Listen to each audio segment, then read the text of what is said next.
We are going to be, in a few moments, balancing the state budget.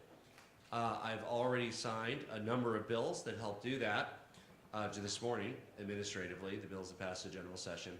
I've signed all of them. The one that remains is the bill that sets the new trigger for the gubernatorial authority. I will be signing that.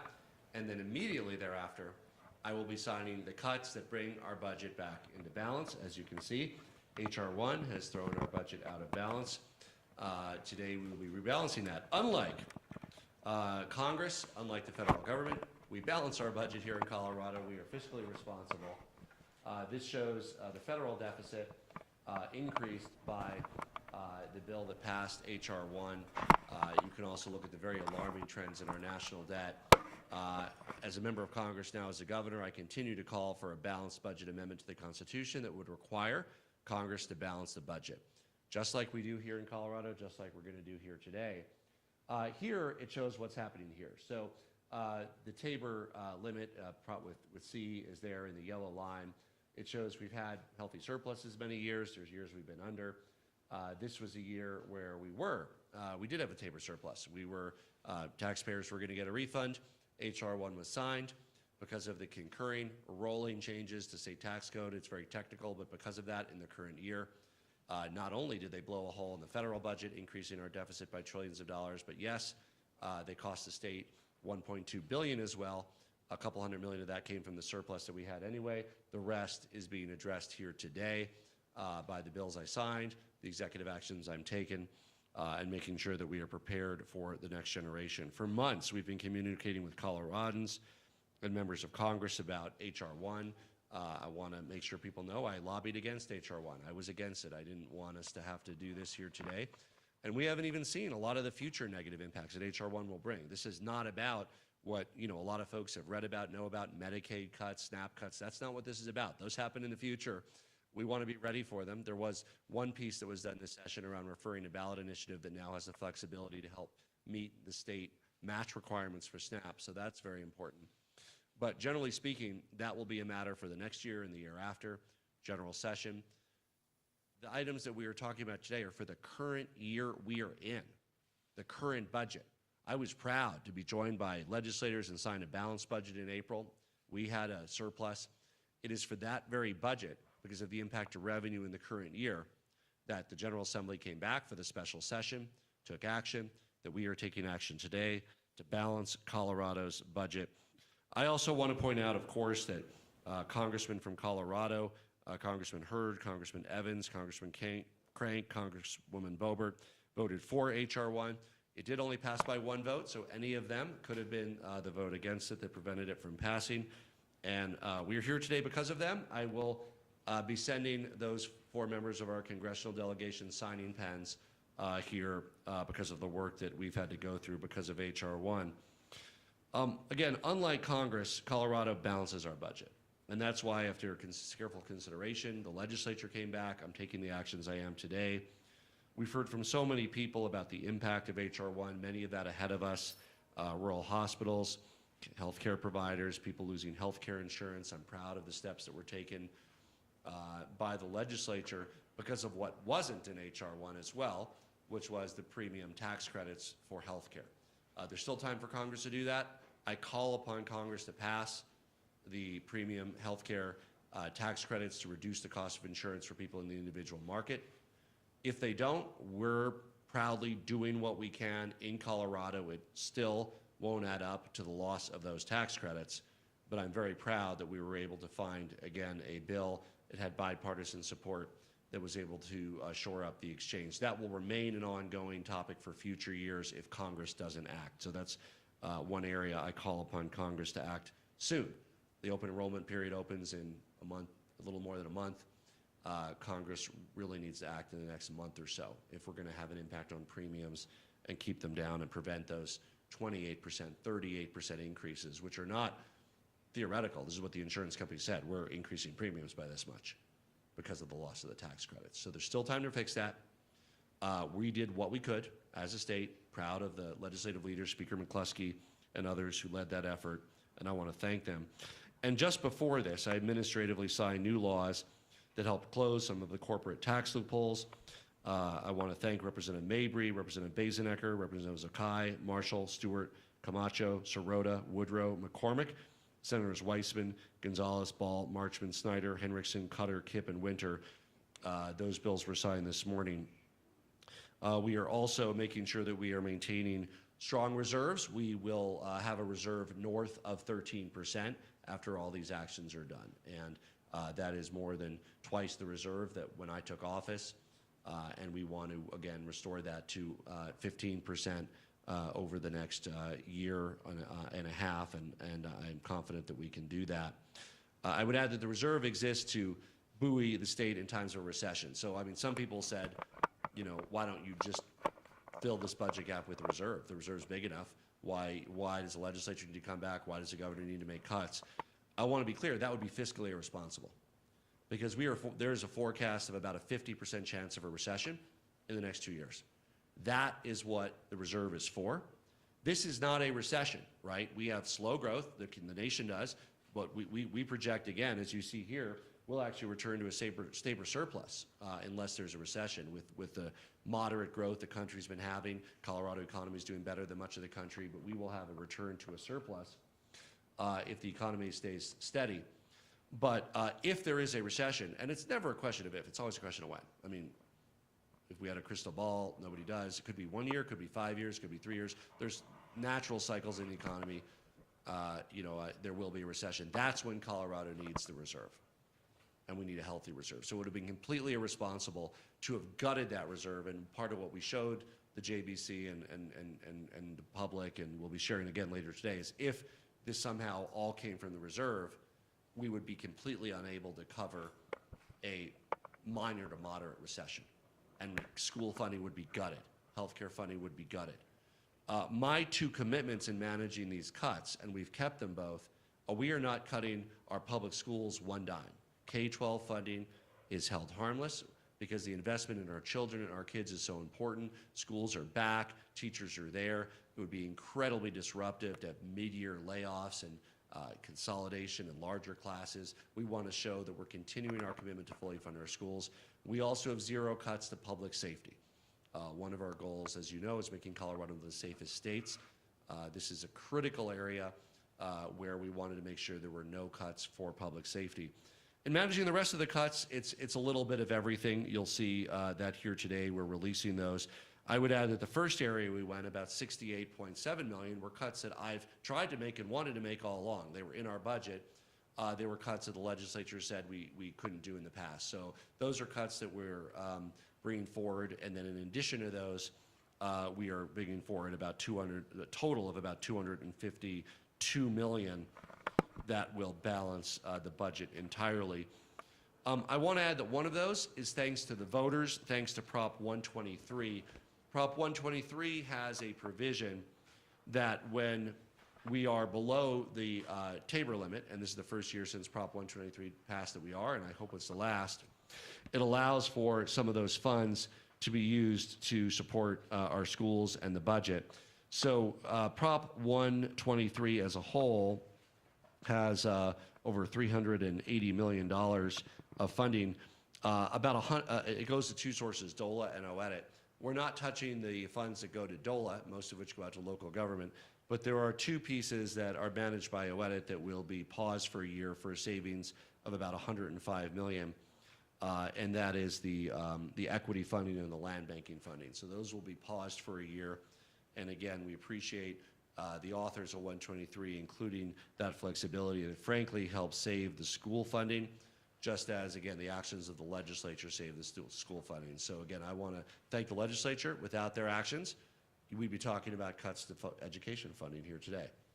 Without Prop 123, we'd be talking about cuts to education funding here today. I'll give a high-level overview of some of the cuts. Happy to answer any questions. Again, many of them we've brought forward before, about $68 million in cuts we proposed in the past, and now we're able to get them through. But first, Department of Healthcare Policy and Financing, we'll see about a $38.3 million cut. Rolls back the provider rates that turned on July 1st to the same level as last year. So in effect, it's a freeze. It's not a full freeze year over year because they do have the benefits of those of the increased funding for July and August, and I think September too, right? Because of when it goes in, it'll go in October 1st, so they will see the benefit of some of those increases. We also have a number of other items that you'll see that are there. It is a total of about 1.5% cut to the agency's budget. Department of Higher Education will see a $12.7 million reduction, and that, as you know, is the third largest line in our budget. They still see, by the way, $22.1 million increase for the current budget year relative to last budget after this cut, so there's still a significant increase there. Department of Public Health and Environment will see a $3 million cut. Department of Health and Human Services, $1.7 million. We're looking at excess balances and underspending to fill the budget hole. There's some reversions from some programs, including disability support, mobile home water quality fund, college invest. Those are diversions and funds back. And then $6.6 million in severance tax funds from DOLA and Department of Natural Resources. So the general philosophy here, and I just want to be clear, is holding K-12 and public safety harmless, and then minimizing the damage to the state by spreading the rest of the cuts across many different areas, including areas that we've wanted to cut for several years. That's the $68.7 million, but again, above and beyond that, and using the flexibility that the voters gave us with Prop 123 to bring the budget back into balance. I want to add, for example, with regards to severance tax, the severance tax last year were higher than what was budgeted for. And so with a higher level, we're able to absorb the sweep and just sweep the difference back in to help clear this budget gap. So there are, and if you want to get into it between Mark Ferrandino and I, we're happy to explain any of the line items in answering your questions. But general principles, don't hurt our schools, don't hurt public safety, spread it around to minimize the harm, and make sure that we're in a strong fiscal condition and have healthy reserves going forward. So that's what really informed our work to balance the budget, unlike United States Congress that made the federal budget deficit trillions of dollars worse by passing H.R. 1. You know, I said it, you know, this is what we do here in Colorado. We're responsible. We come together. We balance the budget. We prepare for our future. We invest in our future. It's not where we wanted to be. Legislators didn't necessarily want to be here last week. I didn't want to be here today signing this, but when you face a $800 million budget gap because of the actions of Republicans in Congress, the only responsible thing we can do is balance the budget again here in Colorado, and that's exactly what we're doing. I hope that Congress does that, and I'm excited that we are making a balanced, thoughtful approach, delivering for Coloradans, investing in our schools, keeping public safety, and minimizing the impact of these federal actions. So I'm going to be signing Senate Bill 25B001 into law first. I have to sign that one first because that's the one that under which is authority. There were separate authorities I could have used, to be clear, but this bill establishes the authority that I will be then invoking with regard to the executive order. And what we hope here, and we'll see, is after I sign these two bills, it should bring our budget back into balance. I'm going to put those on the scale, and my staff assures me that that will rebalance the budget, just as Mark Ferrandino reassures me that the actual numbers will rebalance the budget. By the way, better than rebalance it, it gives us about a $12 million surplus after these balancing actions. So now that is often used in supplementals and other things, but we will go back to about a $12 million surplus after these actions that I'm going to take today, as well as having over a 13% reserve in case of a recession. And of course, we fully plan to get that back to 15%. So with that, I will sign Senate Bill 1, and then I will take the executive action and happy to answer your questions. Okay. This one is Senate Bill 1.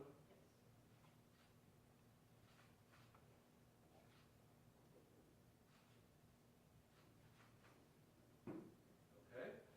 Senate Bill 1 is signed. And now the executive actions that balance the budget, protect our schools and public safety, and maintain a strong reserve for the future.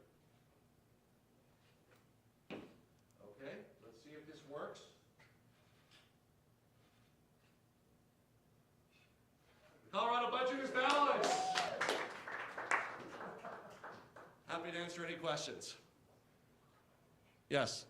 Governor, in these cuts, I'm seeing a lot of familiar words that tend to tick off the Trump administration, such as disparity, healthcare, Medicaid, equity funding.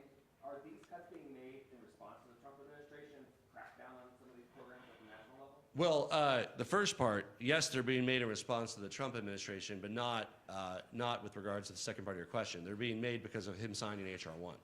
That's why we're making these cuts. And you will see many things on there. So, I mean, I maybe you picked out 2 or 3 that have buzzwords in them, but I would add that the difficulty in the cuts are spread around. So they're not disproportionately affecting those. There are, I have to count the number of things, 20-some, I think, line items between the executive order and the actions that are taken and the cash sweeps. So, no, I mean, the short answer is we went through the budget. We were, again, starting with the $68 million that we've wanted to cut that we haven't been able to. We wanted to cut those, and then going above and beyond that, finding the cuts that would have the minimum harm to the people of Colorado. But yes, it is because of the Trump administration, but because of him signing H.R. 1. The HIPAA cuts, are these all provider rates? No, there's other ones. That's the big one. Thank you. So Oh, there Mark are. Ferrandino, budget director for the governor. Thank you, Governor. So there are provider rates, and then the other place is basically things to control costs. So prior authorization, imposition, putting those in to try and slow the growth of expenditures, post and pre-review of certain expenditures to make sure that we are reviewing those based on, OIG audits and findings that we are working through. So it is a mix, probably about 50-50 between, prior authorization and other cost containment strategies, as well as then provider rate reductions. Yes, Sean. Why choose this route instead of 10% cut of departments, or you've got a lot of new offices that have been open, government, state government? Why not cut some of those offices? I mean, this is healthcare. Well, those are in there too. We certainly started with some of the things that have been added the last few years, cutting those back. So, for instance, the mobile home water fund, $3 million. We have a number of the items are things that have been added the last few years, but that doesn't add up to the balance. So you need to go above and beyond that. Again, we started with about $68 million in cuts that we've been proposing that had not been accepted. So we started with those. Those are things we wanted to cut. It takes a little bit of everything, right? Doing it across the board wouldn't be as effective, because then you would be cutting good programs as much as bad programs. So we try to balance that and say these can withstand cuts, not harm people. Others, public safety in our schools, for instance, we didn't want to cut. We avoided cutting. So a lot of thought went into this, and I made the commitment very early on. I wanted to avoid cutting funding for our schools, and we're able to meet that commitment today because of these actions. Yeah. Governor, you mentioned multiple times that you're making cuts. You've been trying to do multiple years. Some of them. That the legislature didn't want to take. So using this crisis so effectively to overrule the legislature, how did you work with them, or did you work with them in coming to these cuts? Well, only some of the cuts are 68 million are ones that we had brought forward that had not been accepted, which we were fine with. I signed the budget. We signed a balanced budget. When the budget is not balanced, that changes the equation. So that's why these are now, we're happy to defend any of those with the JBC. We will be later today. But those tend to be the easier cuts rather than the harder cuts. The harder cuts are, as we talked about, some of the difficult ones that we're announcing here today because of H.R. 1, because of congressional action that will impact programs that Coloradans are, find very important. So really, we looked at the evidence and where we can best shoulder these cuts, holding K-12 and public safety harmless, and then not singling anything out. Everything is kind of spread across a lot of other mechanisms that will bring the budget back into balance. So we have a strong fiscal condition here in Colorado.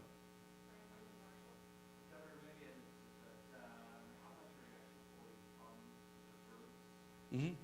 They will be just above 13%. Do you know the dollar amount? About 300, up to 328 million. It won't quite be that much. We're at about 315. So about 315 million. it'll be just over 13%. We like to be at about 15%. Yeah, well, you'll see that in our November 1st budget, but that's very much our plan to do that. Again, we will need to see the next round of economic forecasts. Assuming there's no recession, the state should be back in a healthy surplus for next fiscal year.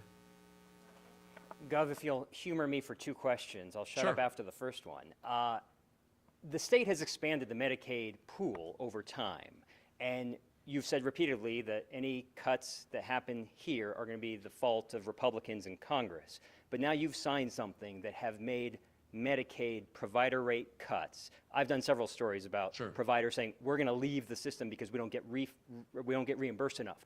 So I guess my question about that is, at what point is it now the state's responsibility for the problem of Medicaid bloat?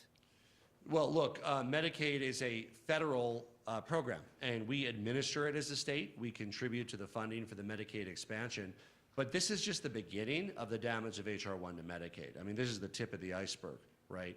What happens over the next couple of years, in 2 years, when the actual cuts hit and some of the onerous paperwork requirements that would require additional work for the state, that's when there's even greater damage to Medicaid. So, look, the state wants to do what we can to make sure people still have access to health care. And that's what we're doing today. Unlike the federal government, we have to balance our budget. So we were saying this all along. What H.R. 1 does, in a way, is it makes these cuts, and then it makes states be the bad guys in delivering the news. And so that's some of the news that we're delivering here today. But fundamentally, the health exchange, Medicaid, these are federal. They were set up by the federal government. The federal government doesn't mean the state doesn't play a role. We do. We're trying to shore up the exchange. We passed a bill to do that, but it won't by any means negate this 26 to 38% increase in insurance rates for individuals that happened because Congress has not renewed the tax credits. Second question? Yeah, well, since you said federal government, I feel like it's not completely out of left field. With the implosion that's happening at the CDC, with the leadership there, and your vocal support of RFK Jr., he's doing things that are widely seen as damaging and destructible and things that are completely predictable. Do you regret your vocal support of RFK Jr.? Well, I try to work with anybody, as you know, Marshall, and I was glad that President Trump didn't put a pharmaceutical lobbyist in that position like he did last time. We hope to work on making America healthier, and we already got a SNAP waiver with regard to improving the quality of food available to our lowest income Coloradans and helping to end food deserts. So I've always been critical of his stance on vaccinations, which seem to be the crux of what this current issue is about. I'm a big supporter of making sure that people take responsibility to get themselves and their families vaccinated. I'm vaccinated, my kids are vaccinated. It protects us against disease. And I've always been very critical of some of the things that he said about that. Governor, do you have any concerns about cutting these provider rates now, given all of, similar to Marshall's question, but given all of the cuts that are coming down the pipe that the state will have to deal with? Yeah, I mean, I think, look, we have concerns about all these. Again, obviously, some of them we've proposed. We're not as concerned about those. But I think that this is a long-term discussion for the state of Colorado. What the federal government does comes into play. H.R. 1 was devastating for Medicaid. This is a small piece of that. The bigger pieces are over the next few years.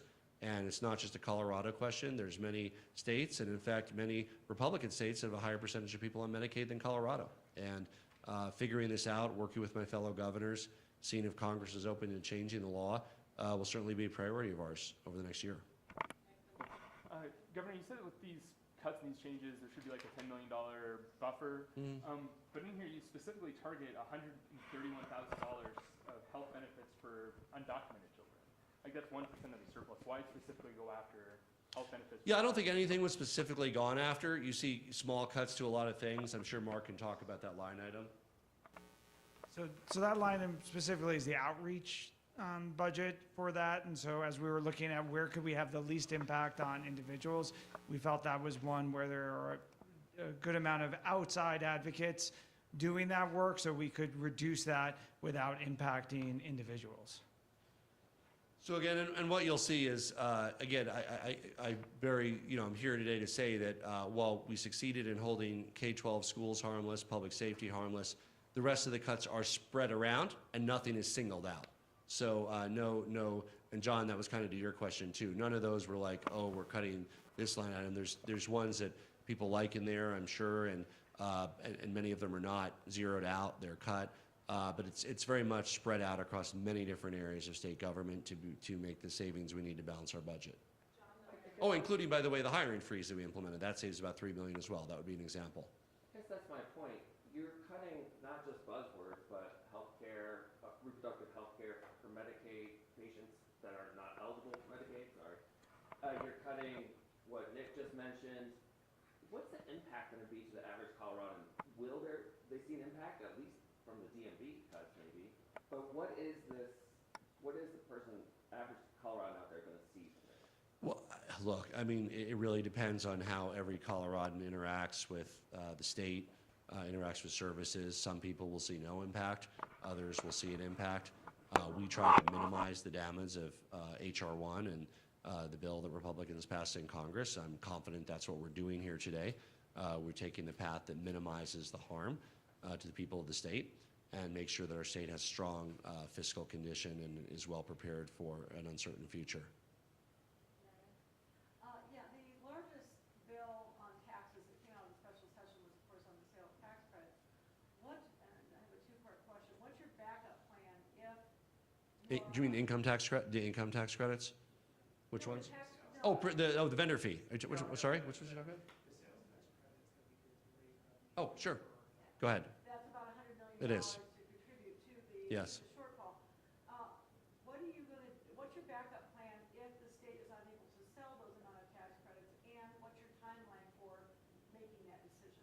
Let me say two things on that. One is on sort of the policy as a whole, and then the other on the plan. So this is a very obvious way to fund this, because what HR 1 did is it moved forward with accelerated depreciation a lot of the expensing for companies that will have a decreased tax bill this year, but frankly increased tax bills in future years. So that's why that's not necessarily one of the things that adds to the federal deficit, because it was a stimulus this year, and they effectively pay for this is money the companies would have got anyway, but they would have gotten it over a longer period of time. So we are kind of doing a logical counterbalance to that. Say, companies, you can then even out your tax liability over time, because the federal government gave you this huge advantage this year that you're paying for in later years. We want to do the opposite to a certain extent with the state. So that was kind of the thought there. It doesn't fully negate this kind of stimulus and then higher tax effective HR 1, but it provides a way that companies can have more reliable taxation over time. So that's what we were doing there. Secondly, I would say I'm highly confident that the tax credits will be fully subscribed and that the goals of the legislation will be met. Governor, the first line item on here, the $3.7 million for transgender health care, I thought that was money that the state had to spend as part of a consent decree. So how are we going to adhere to that? Yes, so both last year and now for this year, we underspent. It was about $7.2 million for like all the needs that people were asking for, surgeries and others, was all met. But when we estimated, it was higher than what actually happened. So this is just reflecting actual expenses versus appropriation. So no reduction in actual services, just truing up what people actually are spending in this area. So we had basically empty appropriation that wasn't going used that now we're taking back. What I'm trying to remember. So, I mean, we had to kind of guess what it would cost. Let me say in normal language. We had to guess what it would cost, and we guessed that it would cost more than it actually cost. And so that's why some of this money is coming back. I like the normal language. Just thinking about NM and LL and how some of these are the ones that Yeah, of course. between Right. the two on SNAP and help these lunches. Do you have any thoughts? What happens if those don't pass? And what's the plan? I would add that those are important for two reasons. One was pre-existing, and then the other one is new. They are important to continue free school meals for every child. And that was really at the heart of why the state initially referred those. However, the projections show that they actually would produce a bit more money than was needed just for free meals for every student. Now that would enable those excess funds to be used to meet the SNAP match requirements for Colorado, to make sure that Colorado is in a position to be able to continue to successfully serve low-income Colorados with nutritional supplemental program. What happens if they don't pass? How are we gonna make up those? Well, I think many districts will likely eliminate their free lunches for students, all students. They'll still have it for the low-income students. And the state will have to figure out other ways, and you see how the challenges of the general fund, but the state would have to figure out other ways to meet the SNAP match. So does that look like the first couple months of next session, or you have a separate plan? Well, I don't see the state backfilling school meals if these don't pass. I mean, it'll be up to school districts. I saw Boulder Valley School District was out today saying they're going to discontinue it if it doesn't pass. I hope that there's some that can continue it, but probably many of them won't be able to, would be my guess. You'd have to talk to different school districts.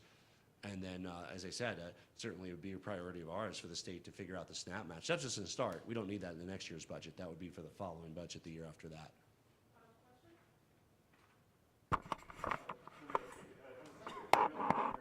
On AI, last session you vetoed bills to regulate Uber, you vetoed a bill to regulate social media companies. Now the proposals to regulate AI also fell apart. What does that say about like, kind of the regulating tech industry in Colorado and the challenges there? I think it says it's complicated and it's important to get it right. I always take a consumer-first perspective. Coloradans are forward-looking, want to be on the cutting edge of adapting different technologies in our daily lives and our work lives.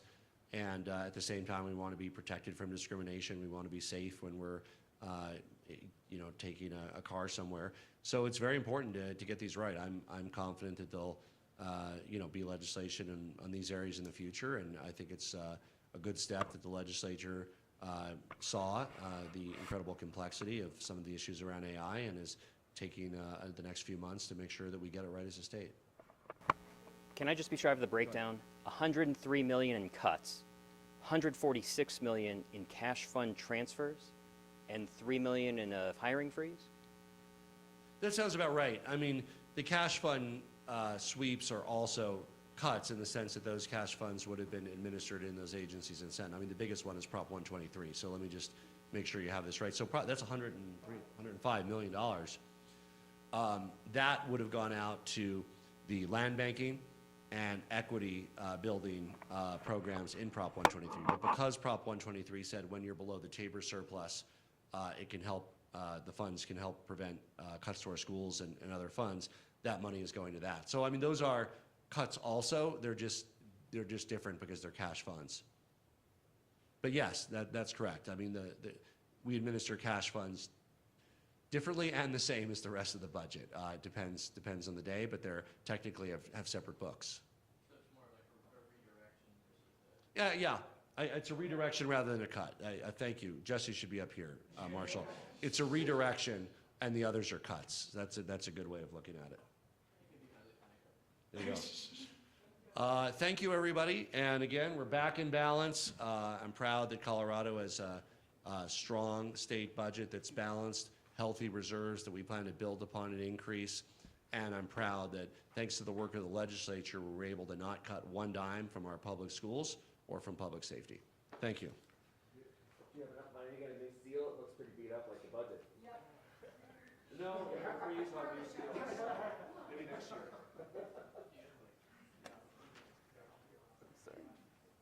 Okay.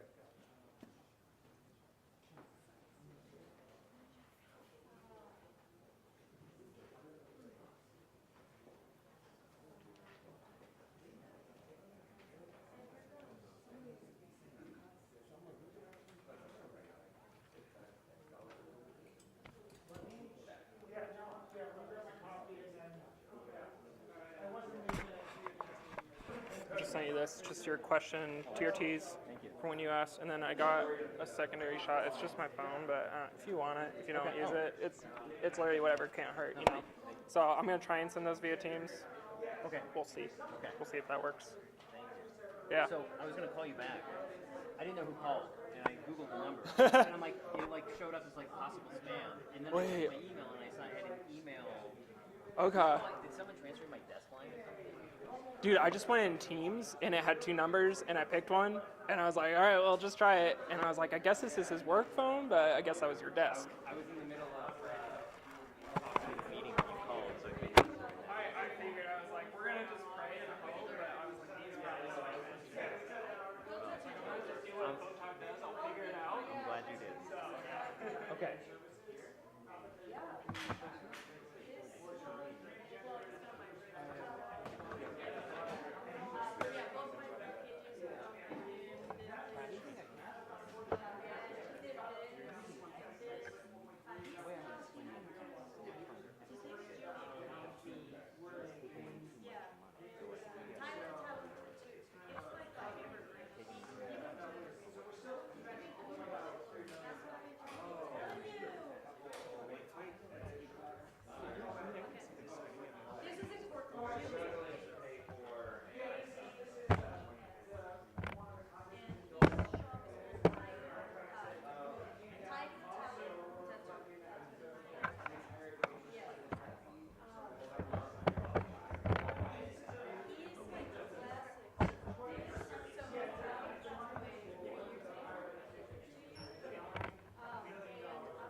Yeah, you're good.